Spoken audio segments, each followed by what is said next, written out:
17वा वाढदिवस पुणे ते कन्याकुमारी 16 दिवस 1600 किलोमीटर. ही सायकल तुम्ही हातात घेतली तेव्हा ती किती वर्षानंतर घेतली होती? कुठे चाललात? मी म्हटलं मला लेहला जायचं. म्हणे तुम्ही हे चीनच्या रस्त्याला चाललायत.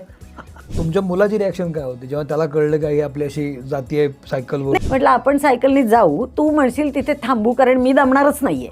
हे एकूण एज बघता उन्हाचा किंवा क्लायमेटचा त्रास असं तुम्हाला कधी झाला नाही? त्या दिवशी मी सूर्योदयापासून सूर्यास्तापर्यंत दोन्ही लाल पाहिले सायकल चालवत होती. पण सायकल चालवल्यामुळे तुमच्यात काय बदल झाला? तेच म्हणणं आहे की नुसतं सायकलिंग करायचं हायफाय आणि प्रत्यक्षात दूर सोडत फिरायचं, पेट्रोल वाचवायचं. मोटिवेशन आणि पॉझिटिव्हिटी कशी आणायची आपल्या मानसिकतेमध्ये? तुमची जर सुरुवात झाली असेल गुडघे दुखायला, सायकल चालवायची. ती पण माझ्या सायकल मग पळत होता. 100 99 माणसं चांगली असतात आणि 100वा माणूस माझ्या नशिबात कधीच येत नाही.